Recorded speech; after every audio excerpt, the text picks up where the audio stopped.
Hello, this is Wayne here, and I am with Tri-County Locksmith Service and wayneslockshop.com. I specialize in education. I'm an ACE or ALOA certified educator, ACE, ALOA certified educator. Have been for the past couple of years, and I've got well over a decade in the industry.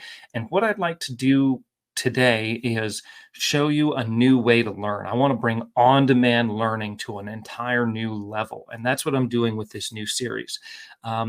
It is my passion and my vision to be able to bring education and content to the people who need it most in the most effective, useful manner possible. And this is the way that I'm going to do that through this on-demand series. It's going to start off with our aluminum storefront servicing PowerPoint here. And the other thing that we're going to do is the way this is going to work is I want to get the information into the people of the hands that need it most. I also want people to make sure that they know what they're getting and what they're paying for before they pay for it. So any of my classes, I will give you my personal guarantee that there's a money back guarantee. I'm also going to give away the first hour. So you're going to watch this first hour for free.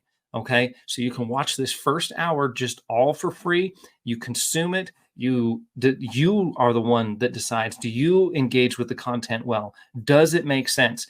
Are the videos and the photos high definition enough for you to be able to learn in that atmosphere on demand like that? And if it is, then you can take the first hour, enjoy that as your free gift from me to you, and then you can purchase the remaining hours of that class after you decide that this is something that you want to do, you want to invest in, and you want to invest in yourself. That's what we're offering for you today, or that's what my vision for the security industry training is nowadays. And I'm also going to be sending these videos. I'm going to be distributing this through distributors too. So if you run across the free class or the free content online and you're looking to get more, the first thing you do is go right to your supplier. We're working with several suppliers right now. We've worked with Banner. We've worked with PJ over at CLK Supply.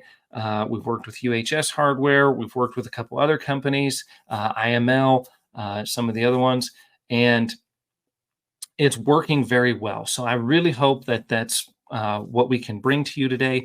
And I hope you like the format as well. We've finally been able to use technology to pull all of these things together where I can give you that one-on-one experience, where you can get that one-on-one feel, but we're also able to take that recording and we're able to use it to get the information out to the maximum amount of people. My goal and vision is to get the information to the people in the most economical way possible, and still providing some value, making sure there's some value there so that people, if people decide that this is for them, they can go ahead and invest in that and they can continue their education. The other thing that I'd like to mention while we're on the same note of continued education is CEU credits. Because I am an ACE certified instructor, because I have that ACE certification, I have never had one of my classes not qualify for continued education credits.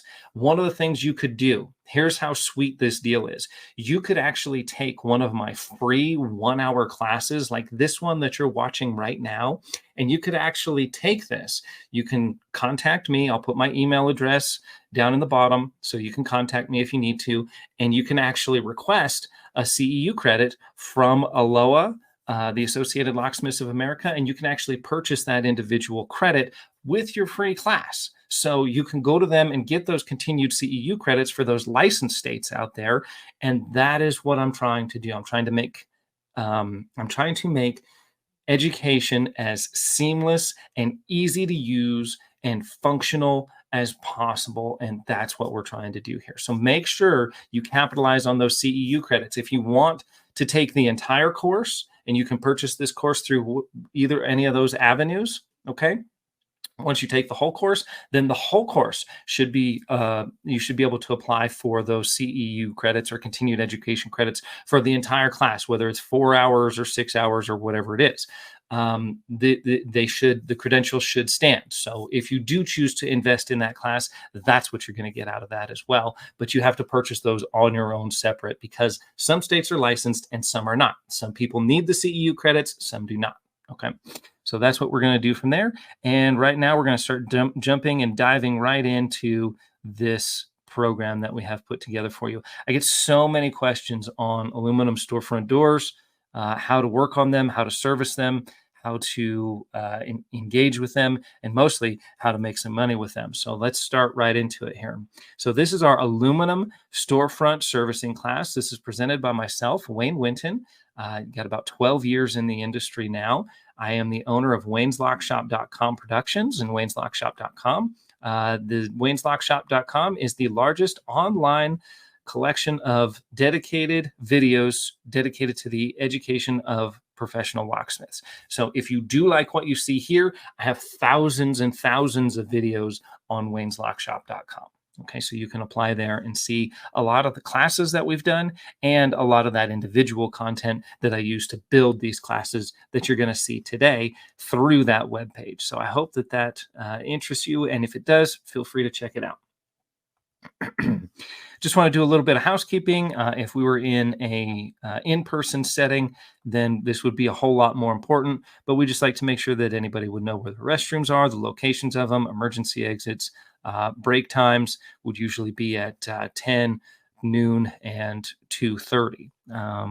But we're on webinar format, so that's really not going to matter. Phone usage, this is your own individual class, so we don't have to worry about that today. And always respect your fellow student. This kind of some of the golden rules there. I'm going to give you a little bit of an introduction to myself. ALOA certified instructor, or ACE ALOA certified instructor, Wayne Winton, 12 years in the industry, well over a decade, teaching these classes for manufacturers and suppliers all over the country. I literally do. I fly. I work with the suppliers on most of their trade shows and educational opportunities. This includes Banner. This includes IML. This includes UHS and several other suppliers out there as well. And manufacturers will actually send hardware or equipment to me, like this arrow lock right here, this arrow indicator lock, and they'll send it to me for product testing and review and to make some promotional videos as well. So we're very deep rooted in the industry. We know the names of a lot of people. And we can really get the best content and have a lot of resources to bring you the best education that we can possibly bring to you. So I hope that portrays through, and I hope you can see that as we work through the program. Okay. We also work with custom jobs, custom electronic access jobs. There are some jobs that other people will walk away from, but we have the ability to do those jobs in most cases. Even if people are, it's out of that majority of the installer skill set, we will actually go to the manufacturer and say, hey, is there a way that we can possibly do this? I'm a possibilities guy, so that's the way that I try and operate things, always on a possibility basis, so we can make sure that we're giving people exactly what they need.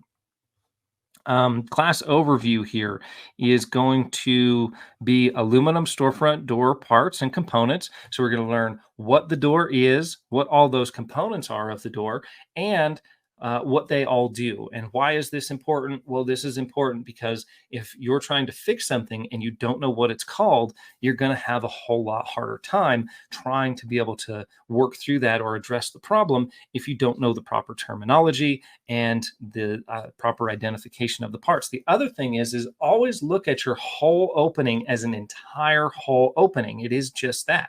Don't look at it as the door, the lock, the hinge, the frame. Everything has to work together. If the frame is not in alignment, the door's not going to work properly. If the hinge pockets are stripped out or the pivot hinges are broken, that's not going to work very well either. Doors that sag. Hinge problems are the number one problems doors have. Hinge problems solve most of the problems you will find with the door. I would venture to say 75 to 80% of the door problems that I run into in the field are hinge related, which is something that most people are not even tuned into looking at or looking into. They're so focused on why doesn't the lock fit properly? Why doesn't it work? Why does the deadbolt not work properly? Why is it latching? Why is it not latching? Why is it not opening? Why is it not releasing? 9 times out of 10, it's probably going to be a hinge issue. And if you don't know that, that's going to be difficult for you to understand. We're also going to go over the different types of hinges: pivot hinges, offset hinges, center hung hinges, um, offset hinges, continuous hinges, butt hinges. We're going to go over all kinds of different hinges because I think it's very, very important that we do so. Then we're going to go over door closers, external, the internal mounted ones, center hung ones. We're going to show how to replace that. We're going to show work on a Herculite style door, the one with the lock that goes down in the bottom of the door. We're going to also do let's see here, installing a door operator. We'll have some bonus footage for that. We'll have installing electronic strike. We'll have a continuous hinge installation, and we'll have a door closer installation as well on this particular setup here. So with that, let's go ahead and just dive right into things here. I hope this is working well with everybody. Again, we're about 10, 11 minutes into this 1 hour free seminar that I'm giving to give you an introduction, let you dip a toe, let you become familiar with my style of teaching. And if you really like what we're doing here and you're able to use this at your shop, you're able to train yourself, you're able to train your guys, you're able to really put this to use, then you'll see the value in this. And I really hope that's what happens in the long run.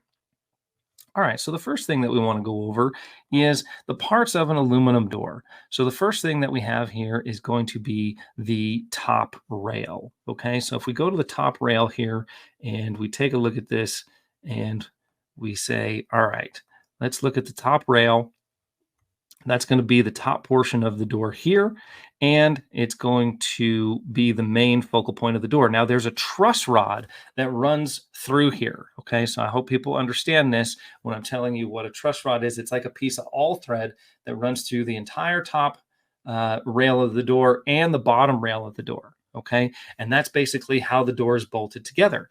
I've seen several occasions where that truss rod needed to be tightened. So that's one of the things that you're going to have to look for right then and there. If you see cracks or you see gaps at these points where the door pieces of aluminum are coming together, then that's a good indication that you're going to have to get a wrench in there. And if it's on the bottom, you're going to have to pull the door to actually tighten those up. The top ones you can tighten up from the top, but you'll need to understand and know how these doors work and why they work that way in order to fix them. So I've had many doors where we've had to tighten that top truss rod or tighten that bottom truss rod that runs through that top rail or that bottom rail. The other thing that we're going to look at here is the top pivot on the top. Some of them have a middle pivot in the middle. This door does not, but then we have a bottom offset pivot down here. And again, we've got that bottom rail down here at the bottom, which is going to be that piece which is going to host or hold that piece of all thread through there as well. We're going to have a push bar. So in this one, we've got a pull handle and a push bar. So people are not putting their hands on the glass. That's going to be the main indicator here. Okay, you pull the pull handle on the outside, push the push bar on the inside. Your lock style goes inside here. Some locks and some doors have vertical linkage that actually comes up through the top of the door and down in through the bottom of the door that goes into two different holes as well. So you'll have a deadbolt that comes out and comes into the frame of the door, and like our typical Adams, right? And then sometimes we'll have some that have vertical linkage that go up and down as that piece comes out. Just a matter of which system that you actually have. Okay. Let's see, what else do we have going on here with this particular door? You've got the deadlock right here, or the deadbolt, glass set with aluminum frame door. So you've got the glass inside the door, and then you've got those rails that hold that glass in place. Okay. Push hole, lock style. That's pretty much all of the parts of our typical aluminum door here. We'll have a threshold down here that's not labeled, but every single door is going to have one of those as well. If your door swings both ways, you do not have a door stop. If it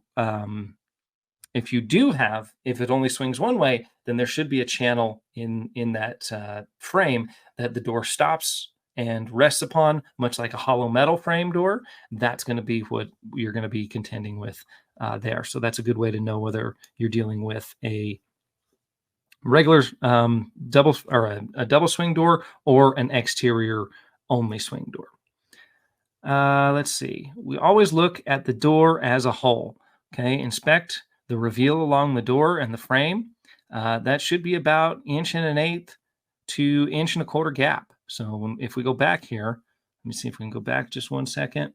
Now, if we're looking at this and I'm looking right here, this top rail and this bottom, or I'm sorry, this side portion and the bottom here, we should have all along this opening side and the top rail about 1/4 inch to 3/4, or I'm sorry, 1/8 inch to 1/16 inch reveal. Okay, that's what's really going to be happening there. That's what you want. You want 1/8 to 1/4 inch gap, no more than 1/4 inch gap, less than 1/8 inch, and you're going to start running into the door hitting into the frame. That's going to be some of the issues that you have. Make sure that the door is not dragging on the threshold and hitting the top corner of the door. How many times do we see that? The top corner of the door, wear marks on the door, wear marks on the frame. Why do we have that? Because the hinges are getting loose, they're getting worn out, or the entire frame and the entire building has shifted. One of those two things has happened in order to start creating those problems. Okay, so the door is going to be, the first thing you're going to look is that top corner on the door, and then the second thing I'll look for is the door dragging on the threshold down below? If it is, that's very easy to fix, and that's exactly what we're looking for. Any door that you rekey, you should be looking at the entire operation or the entire opening of the door. Is the door closer looking good? Are there any other problems with this particular door? Does the door lock without any assistance, or do they have to put their shoulder into that door to be able to close it at night? And I'll ask people, hey, you take the keys, you lock it up. After I rekey, a rekey is the perfect launching point to turn a $125 invoice into a $500 or $600 invoice simply by asking a few questions. So when I rekey a lock, I'll hand the key to the customer and I'll say, here, you lock it up the way that you normally would, lock and unlock, and I'll stay inside. You do things like you normally do them, and I'll watch if they're struggling, they're lifting, they're pushing, they're pulling, they're doing all of these things. And I'll say, you shouldn't have to do that, and I can fix that. Would you like me to fix that alignment issue? Now, if it's a major alignment issue, we could be talking about a $600 or $700 continuous hinge installation that I can do in 20 minutes. That's huge profit margins, $500 an hour or more in labor alone to install a continuous hinge and solve the problem for them permanently. A continuous hinge is a lifetime replacement solution. You won't ever have to do it again if you install it properly. So those are the couple things that you want to look at. Never settle for, oh, I just rekeyed it and I charged them $100 or $125 or whatever it is. No, solve all of those problems. As soon as we completed the rekey and the customer sees that there's a problem in their door, that they have to put their foot or their shoulder or push or pull or shake or shimmy that door to get it to lock, there's a big issue going on there. So sometimes they'll allow us to fix it. Sometimes it's not a hinge related issue. Sometimes it is just the whole building or the whole frame is moving, in which case we may need to modify that opening just a little bit to allow for a smoother access for the deadbolt or dead latch to actually engage properly. So look out for all of those things, and you'll notice that your customers are happier with your service. Okay. After you rekey a lock, that lock should work better than it ever has in its entire life. The entire door should. Okay. If it doesn't, then you have a problem. If it was sticky and grindy and jammy before, and it still is, it's not going to look like you did very good work. It's going to reflect on you and your business and your brand. So make sure that that door functions better than it's ever functioned before in its entire life for that particular customer. Let's see. Condition of the door. Is there leaking door closers? Is it latching in 7 seconds? Okay, so when your door closer is fully opened, we've got some videos that'll cover this as well. When your door is completely opened, does it go from 90 degrees all the way to shut in 7 seconds? It should come, you should be able to put that door at 90 degrees. It should have a sweep of about 5 seconds. And then that last 2 inches or so is called the latch. It should do that in about 2 seconds and latch firmly enough to lock the door and make the door secure. Okay.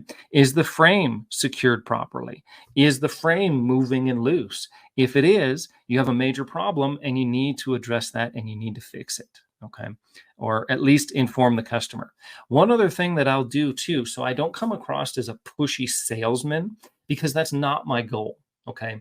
What I'll usually do, and my favorite thing, we'll have an example of this in the videos to come. One of my favorite things to do for people with pivot hinges to show them that there's a problem is if I look up there and there's a big giant gap up there at the top and I can see a bunch of that pivot pin sticking up, I know I've got a winner on my hands because that brass bushing is pretty much gone. So I'll literally lift up on the door and I'll have the customer come outside and look with me. I want to show you how close your door is to literally falling off and possibly injuring someone where you might have a liability on your hands. And I don't say this in a confrontational way, like I'm going to report you because of this. I bring it out as I want to show you about this issue that you might have for your benefit, not mine. And just let you know that if you would like, I can fix this. And we do offer this service for you. And I can get you a quote on that if you like. If you don't want me to do that and you want to have your handyman or somebody else do it, that's all fine and dandy with me. Go ahead and do that. However, I just wanted to let you know the problem. Now we're building rapport with the customer. It doesn't look like I'm just trying to pad my invoices. It doesn't look like I'm trying to make an upsell. And I sound genuinely concerned about the customer themselves, which is extremely important. You never want the customer to seem like you're just adding things onto a bill. Think about it when you go to the car, when you go get your car repaired, right? If it feels like they just keep adding things because they keep thinking your wallet is open or your checkbook is open, that makes you feel bad, right? You don't really trust that person. You think you're getting taken advantage of. Don't do that to your customer. But there's a difference between a warm and inviting informational conversation that can be had and just saying, hey, you need to do this or I'm going to report you to the local fire marshal. I do not like that approach whatsoever. I think that's very threatening, and it's a good way to get you kicked off the job site, frankly. So what do we got here? We got some pivot hinges, okay? Some busted up pivot hinges here. Oh, let's come back right here. So this one right here is just not real happy, okay? This is a broken pivot. Now this does have an adjustment on here. I want to point this out. You can see right up here in the top, if you were to take a large flat blade screwdriver and thread this back out, there's probably either another large flat blade screw inside underneath this. This is like a cap. It would come off. Okay. It would come off, and then you'd be able to tighten down and push that rod down. And we'll have explanations and videos showing this here shortly on a different unit, not this particular one, but you would be able to see that. Okay. So that's what we need to look at here. And this is actually a broken pivot. Okay, you can see that there's some pieces and some chunks missing off of here. And this is just not a good setup. So your choice here is, could we adjust this and maybe get a little bit of life out of it? Possibly. We possibly could, but it wouldn't be a long-term solution. And here's how I would explain this to my customer. I can give you a hinge adjustment. My hinge adjustment is $50 for me to have the knowledge to take that cap off and tighten the other thing down and lubricate it and do the things that we do.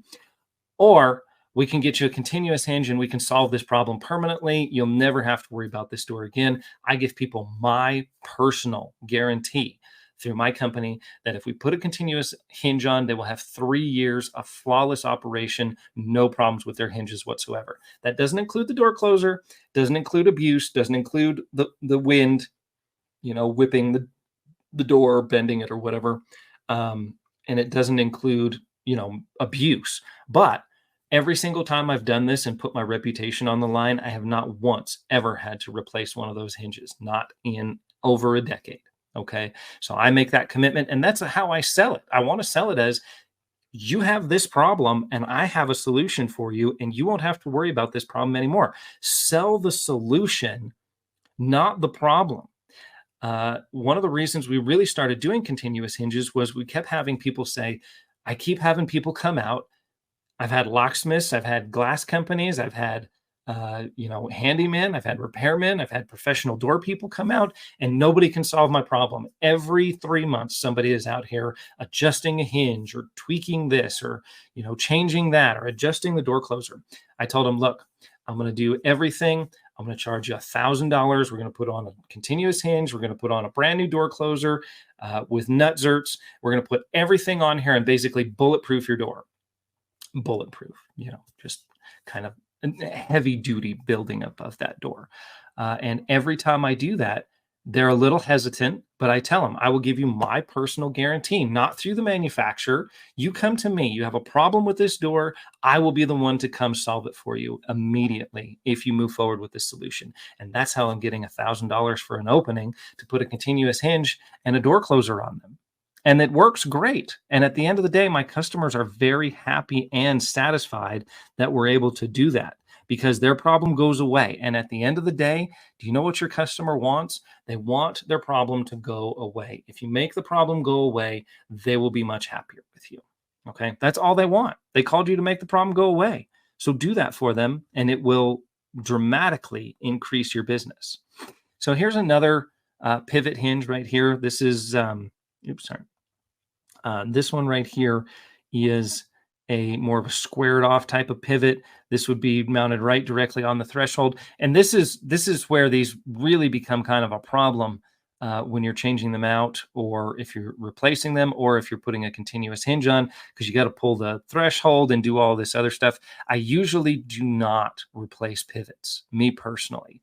I will usually always try and substitute a pivot and get it out of there and get a continuous hinge on that door, because I know that's going to be a much, much better long-term solution than replacing the pivots alone. If you ever look at the construction of a pivot hinge, it's got some bearings in there, it's cast aluminum, but really it feels very, very cheap, and it doesn't seem like it's going to do a whole lot. Those bearings just get wrecked so quickly that it's hard to justify doing that. All right, so let's take a look at what we have here. This would be an up style pivot hinge here. This would actually be a replacement for a Jackson closer or an up center hung bottom pivot set. So this would be for aluminum and hollow metal doors. This would be one of those Jackson style closers that would actually either be in the frame or be in the top of the jamb. This one would be in the top of the jamb. So if you've seen those doors that open both ways, or you don't see a door closer, but you see that the door is being brought shut each time, and you can't really see how that's functioning. There's no spring hinges. There's no door closer on the top visible. There's probably one either in the floor or one up in the top of the door. And if that door swings both ways, that's going to be your dead giveaway indicator that you've got one of those concealed style closers. That's what we would refer to that as a concealed closer. This is what your pivots are going to look like. They're not real complicated on these guys right here. But this is your standard pivot. So this is what I'm talking about. This bearing, there's actually little ball bearings inside this little guy right here. Okay. Whether it's the silver ones or the brown ones, doesn't really matter. This would be your bottom pivot. Okay. So that bottom pivot, this piece is going to go on the door. This piece is going to be permanently attached into the ground. Under that threshold. And this is a non-L bracket one. This is just the flat bracket one. Okay. This is the L bracket style here. So some of them, like this one, get actually bolted up into the frame to where you'd have a little bit into the frame. Okay. So that L bracket goes into the frame, and then the other portion of it, this would bolt into the ground, and this would bolt into the frame side of it to give it more support. Definitely would have a whole lot more support using that. And it does provide a whole lot more support than just your standard flat ones right here. As far as the rest of these hinges are concerned, this would be your top pivot.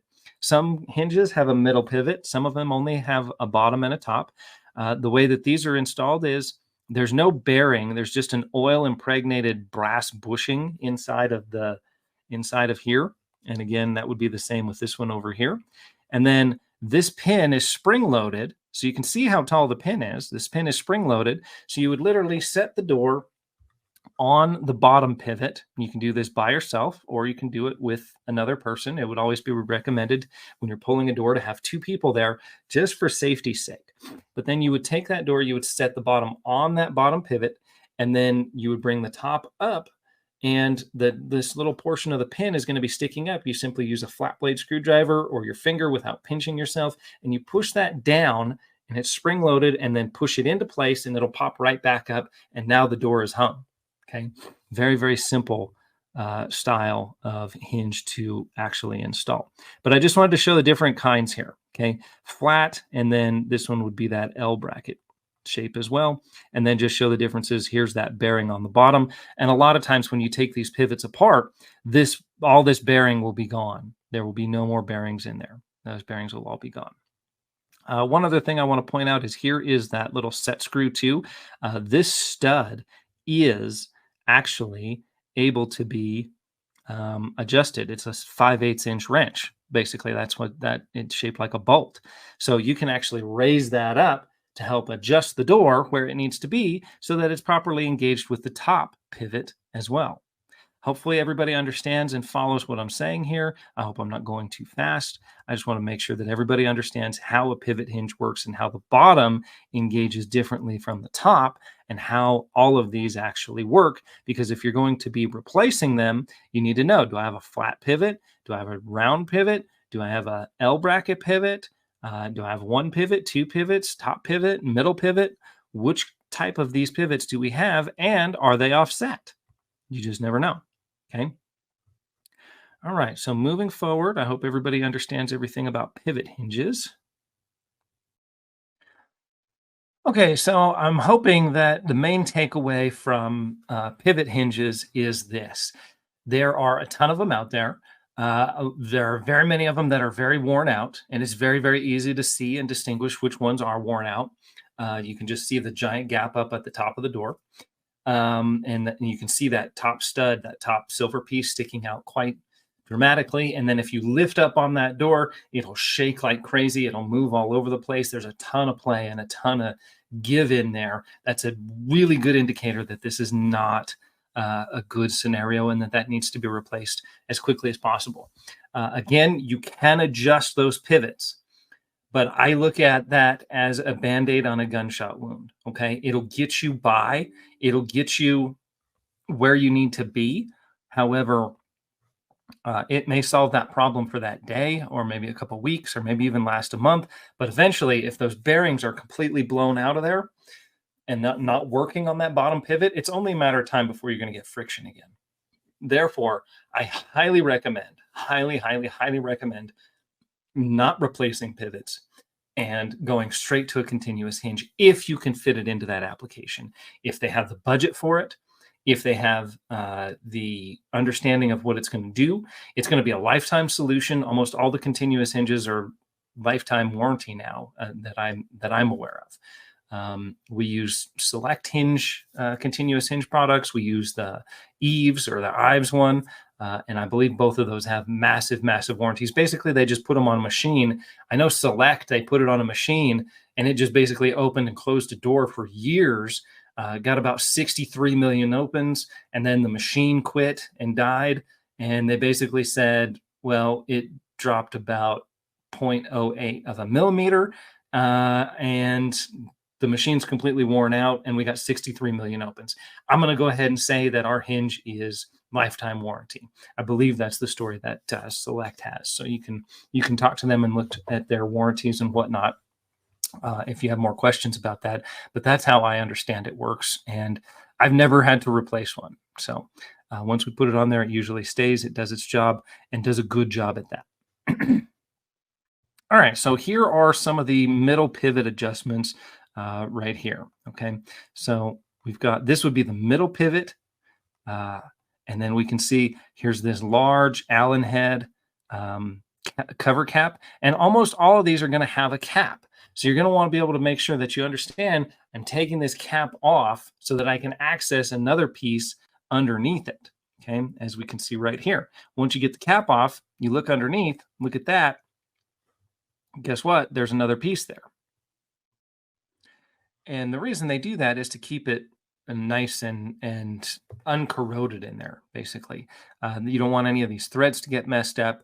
You need to have some lubrication. You don't want a bunch of dirt and grime and grit and crap to get in to that pivot point. So that's why they have a cap a lot of times.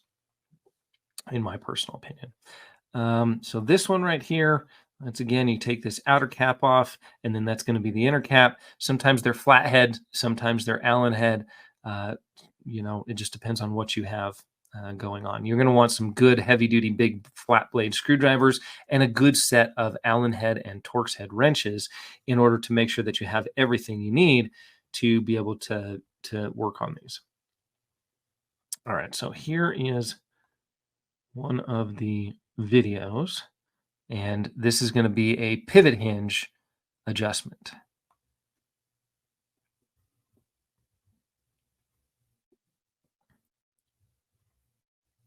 Alrighty, problem number 2 on this door. The first part was the Cabo Simplex, but I'm going to break this up into 2 videos. I basically briefly went over it, but the door, the bottom pivot was worn out. It is, well, it's not worn out, but it needed adjustment. This one was an interior door, so it's not constantly getting all the water and grime and crap in it. So there's a really good chance that you can actually still get some adjustment out of it. If it's an exterior door, it's a toss-up. I don't even bother trying to get an Allen head into the side of the little set screw that goes into the side. Every single one that I've ever tried to do is completely seized and broken and rusted, and aluminum grips and metal super hard. So I don't even bother with that. I adjusted the door without having to pull the door.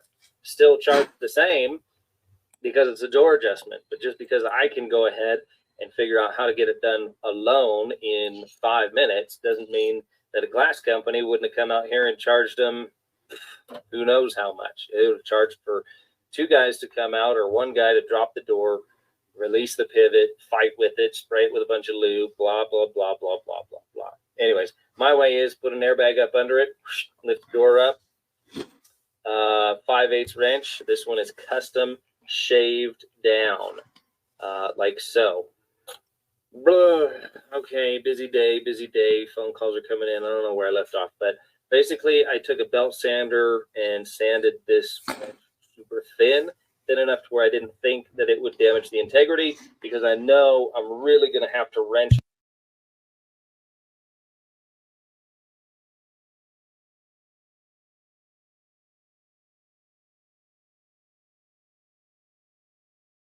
bag, lift the door up, get your wrench in there, pop, pop, pop, just get enough room to where you can get the wrench in there, adjust that sucker out.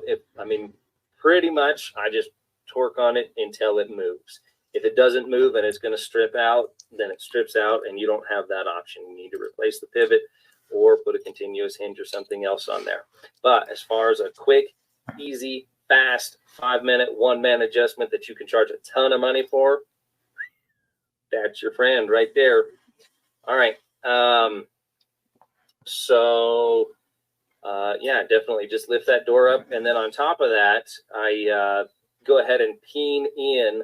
I use an automatic punch and peen in the threads. That's what I'm doing there. That's what I'm showing you. So that way that adjustment doesn't thread back down. So for more information, check out wayneslockshop.com. Come on, guys. This is free money. Free money. Go check out Wayne's Lock Shop. If you haven't subscribed, go do it now, please. Thank you.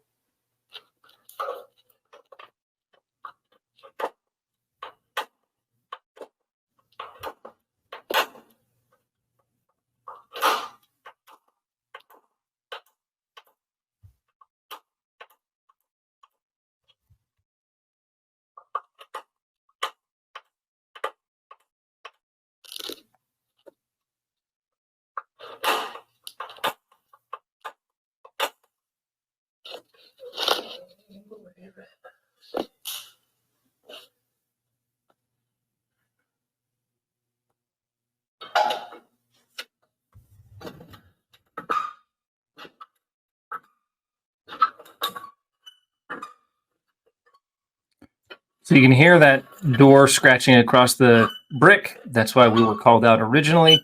And this would be one of those pivots that adjust the stud from the bottom up.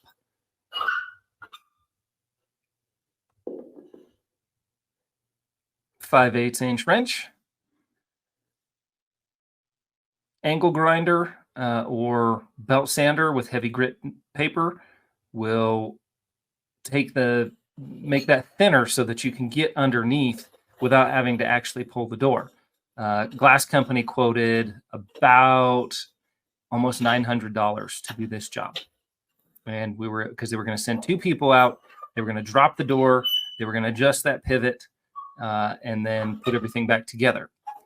I had a way to where that wasn't necessary. I figured I'll make a wrench that can fit in between the space, and then I'll just utilize the tools that we have, such as airbags, to take the pressure off of the door, not raising the door up with the force of the screw force. Okay, so I want to make sure you understand what I'm doing. If you're trying to both break that tension of the aluminum on aluminum or steel on aluminum and raise the door up with that screw force, that's a tremendous amount of force. The likelihood of you stripping out that stud is very high. Okay, so removing the pressure and then only having to adjust the stud is the concept behind what we're doing here. And that's done through the airbags. So there you go. You can see I can actually adjust it. Now, if these are on exterior doors, boy, it's going to be hit or miss. It's a 50-50 shot, flip a coin as to whether or not it's going to adjust. There's that set screw that comes in from the side. 9 times out of 10, that's rusted and it's not going to move anyways. And you're just going to strip your Allen head screws and probably ruin your tools doing so. That's why I don't bother with it. But, you know, it's about a 50-50 shot as to whether or not you're going to actually get that to adjust. Luckily, this is almost like a double door entry. Like there's another door where the camera is. And then this is kind of like a little breezeway. And then now, you know, you can go into the office from this door here. So we've got the adjustment made. No longer scraping on the ground. Give it just a little bit more for good measure. I usually like to take it up as high as I can take it up until we start almost engaging with the top, and then back it back down just a little bit.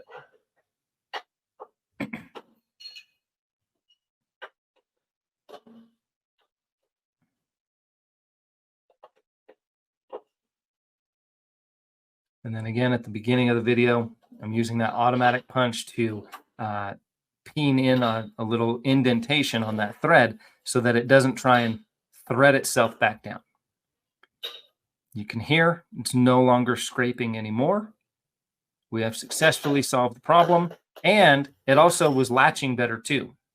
Okay, it was sagging so much that it was actually getting to the point where it was having trouble latching each time. So this solved 2 problems: scraping on the bottom and the latching.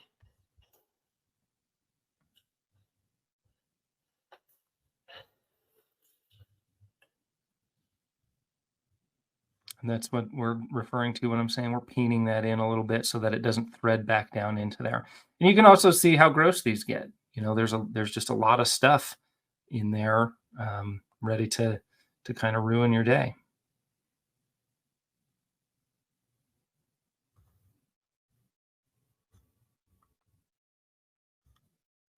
Okay, so here we've got another video. Again, I want to really emphasize just how important it is to make sure that you understand the hinge aspect of the job. The original call was because this door has a top pivot, a middle pivot, and a bottom pivot, and it wasn't latching properly at the top. So there's vertical linkage. Anybody that's worked on vertical linkage doors knows that concealed vertical linkage inside the door, absolute nightmare to deal with. They're awful. Why? Because you can't access the parts and see the parts as they move as they need to. So internal concealed vertical linkage, hinges are the first thing that I'm going to check no matter what. Why? Because that's usually where the problem is.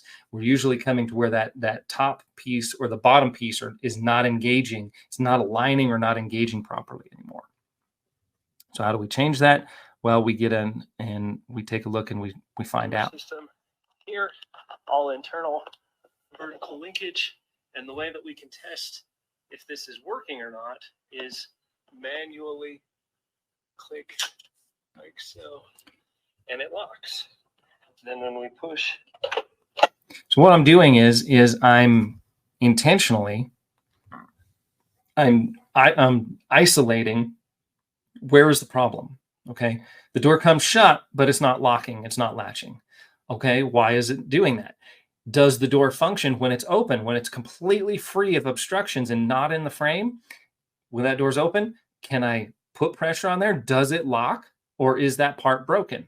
Okay, well, it's functioning and it actually locks. If I push the exit device, does it release? Yes, it does. So it's functioning, it's locking, it's releasing, it's doing everything it needs to do with that door in the open position at 90 degrees. It's not doing any of the things that it's supposed to do when the door comes shut and it's now engaging into the frame. What does that mean? We probably have an alignment issue.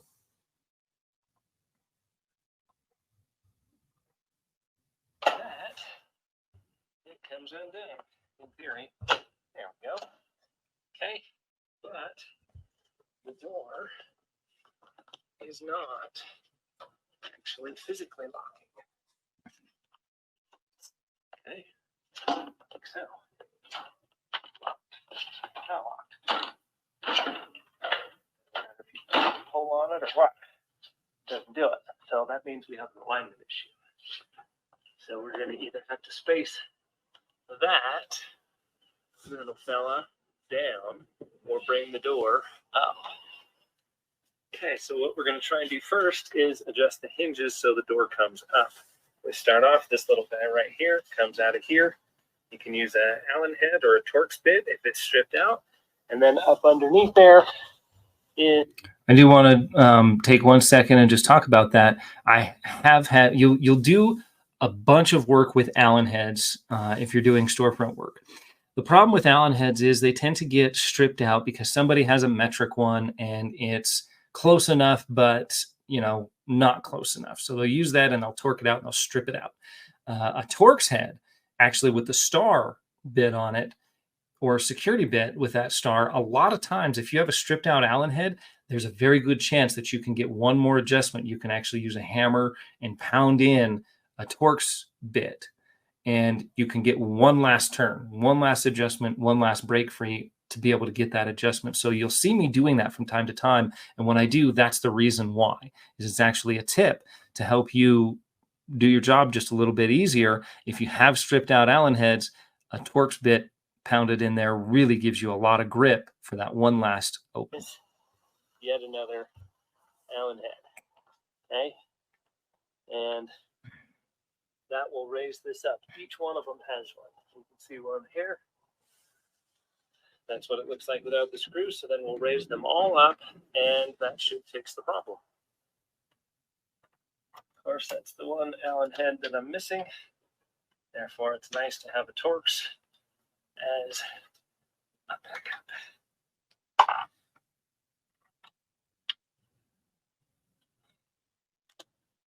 Little stiff.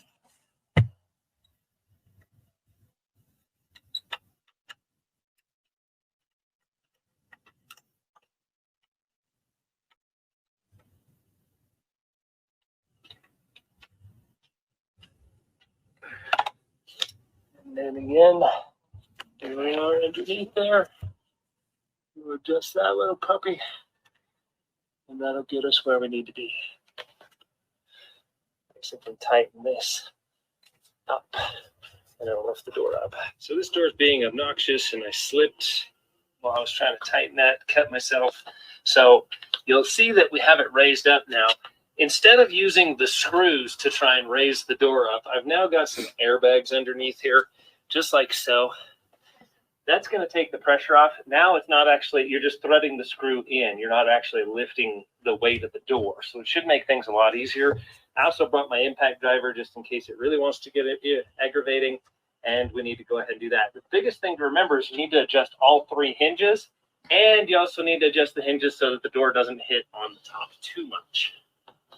Okay, it is really amazingly easy to see how this thing is actually working now. Now that we've got it right here, you can actually watch the pin move as I crank it up. Okay, so we got it cranked up. Now I'm probably actually going to come down just a little bit. And we're going to do the same to all of them. I'm going to tighten them all the way up, and then I'm going to come down just a little bit so that it's not hitting the top. If we can catch this.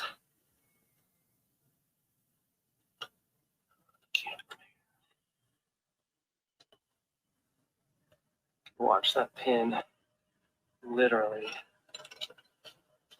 move. Very difficult to do one-handed. See it move. That's how I slipped and mashed my other finger. Ah.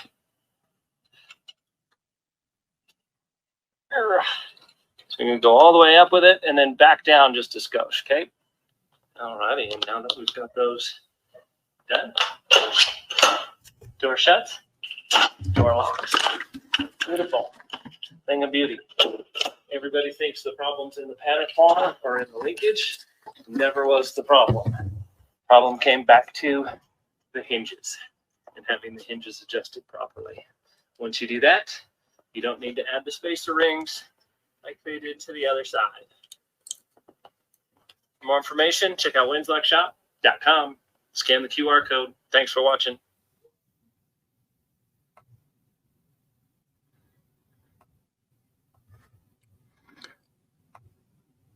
Okay, so that should give you a good idea on what you're looking for as far as, the basic pivot hinge adjustment. I'm going to give you an example now. This next video is going to show you what I'll actually do. I'll get the manager, I'll get the person. If I notice that there's a problem with the door, and I'll say, hey, come here, come look with me and look and see what I see. And when you see what I see, you're going to understand the problem a whole lot more than me just telling you, hey, your hinges are not doing very well. They're in very poor health right now.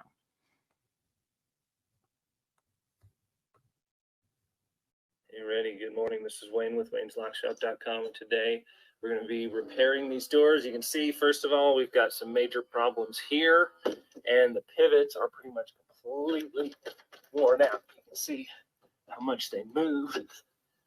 Bad times. Pivots are worn out here. Concealed mounted closer in the floor. So it's not a center hung closer, it's in the floor. We're actually going to be putting all of this stuff on continuous hinge, getting rid of all of this garbage, and mounting conventional closers inside here. That's what it looks like from the inside. We've got this little bar to contend with, and then from the outside, let's see how off that is. Not gonna last much longer, huh? Yeah, go ahead. Shake it. Oh yeah, you can see that bushing and everything. So this door's literally about to fall on somebody, and we're gonna get it all fixed up for them. Stay tuned. You ready? Good morning. Okay, so that's what we're looking for as far as that goes. And just, getting that really strong visual, hey, look at this pivot. Look at what happens when I shake this door. Look at how much movement is there. This is supposed to be a pretty tight fit, and we're not supposed to have all that movement in there, and they really need to understand how important that actually is. We are coming up on almost that first hour, so I'm just going to continue. We'll explain overhead concealed closer and the different adjustments and the different ways to work on these. That'll probably wrap up that first hour, and you can decide whether or not this is something that you'd like to invest in and see how to do the internal concealed closers like this, how to do a one person, one man or one woman, one person, 1 hour or less continuous hinge installation without ever having to drop the door. That's one of the methods that I've come up with. And again, all of those other features that you saw in there, we're going to be able to show you how to do that as well. Door operators being mounted on aluminum storefront doors, and several other things. So I really hope you will stay tuned. I hope you got a little bit of value out of the beginning portion of this class and just seeing some different ways to adjust pivots that you may be running into. And then maybe you're willing to take that bigger leap and make that bigger investment, purchase the rest of the class. There's probably about 4 or 5 hours of the class in total. And I'll put it in the title when we're actually done with this, so you'll know exactly what you'll be purchasing. And then you'll know whether or not that you can put that skill and that skill set to use for you and your company. The last thing I'd like to say is that you'll notice the videos and the pictures and the images and the things that I use in my training programs, especially this one here. Everything is real world jobs. This is not immaculate conception in a classroom, you know, setting where everything is perfect, where it's a brand new door. You put a brand new pivot on a brand new pivot on a brand new door. Of course, everything's going to work properly. This series and my style of education is the real world application of the things that we learn in the classroom. So if we take something in the classroom and we apply that concept, it may not work as well as it did in that immaculate and cleanliness, you know, that clean environment. You have dirt, you have people, you have pets, you have dogs, you have all kinds of these other elements out in the field that you may not know how to contend with and may make the job not go as smoothly as it did in the classroom. That's why I show and take video of all of these different scenarios that we see out in the field, so you can see what happens when the screw gets stripped, what happens when your Allen head gets stripped. Well, you can use a Torx head to take that off of there. What happens when you know, this happens? What happens when this happens? Well, I show you all of those different things and the problems that actually come up in the field. I don't just show the beautiful, pretty solutions. I actually show the problems as we're running into them in the field as well. So I really hope you enjoy what you've seen so far. I hope that we've had a good time together for this hour. And if you'd like to continue and purchase the rest of that class, that's great too. Just follow the link below or ask your distributor if they have any of my classes available or any of my education available for you. So thank you so much. I definitely appreciate it. Look forward to working with you in the future. And I'll give you just a little bit more on this Jackson overhead or concealed closer and the parts and the different mechanisms that go on here, and then we'll part ways and hopefully we see you again. Thank you for your time. I definitely appreciate the time being with you today.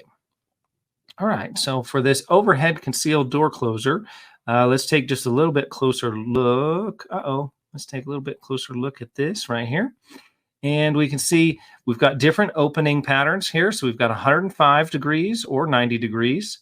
Then you're going to have your latching, this little portion here. So these are the different indicators of how this is going to swing. This is going to swing both ways to 105 degrees or to 90 degrees. Then as it's closing, you're going to have that closing sweep section, and then you're going to have that latching portion. These two screws right here are the valves that are going to determine how that actually works. The other thing you're going to have to decide is the door that you're working on, is it a side-mounted top arm or is it a rear-mounted top arm?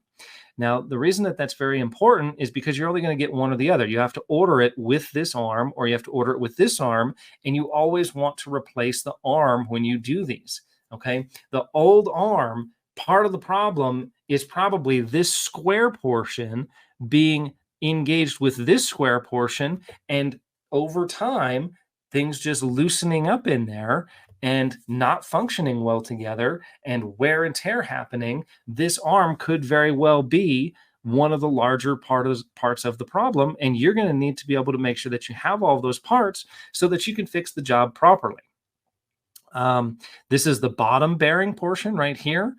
This is the bottom portion that would go into the floor. So this would be the part that would be mounted into the threshold or into the floor. You can see that there's an adjustment nut here as well, so you can adjust this through that bottom bearing. That's really the only adjustment up and down that you'll have. This portion would be mounted on the bottom side of the door. We'll take a look at that with the next video that we have. And then your closer will come and get mounted into these two mounting brackets and be replaced up in the top is the normal spot for it, and every now and then they're in the floor. I really hate the in the floor ones because they're just so dirty and gunky and grimy. Every time they sweep or mop or anytime moisture gets around here, it just builds up a lot of dirt and debris and nasty things in here.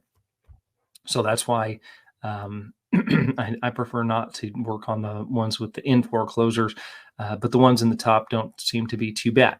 As far as these arms go, again, the way that this is going to work is that square stud is either going to fit into the back side of the door here. This would be your rear load or rear mount, or into the side.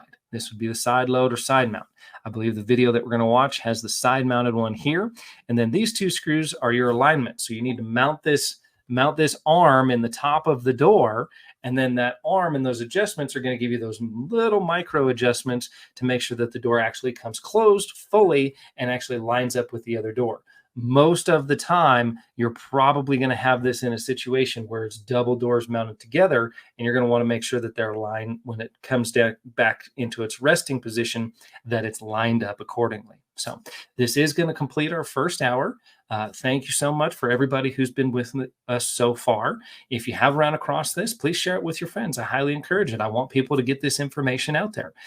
If you're interested in continued learning and continue learning education credits and purchasing the rest of the class, please follow the link below or ask your favorite supplier if they have any of Wayne Winton's content available for classes in education. Thank you so much and have a wonderful day. For those of you that have purchased the class and that are going to be continuing with me, we'll go ahead and start right now and pick up right where we left off.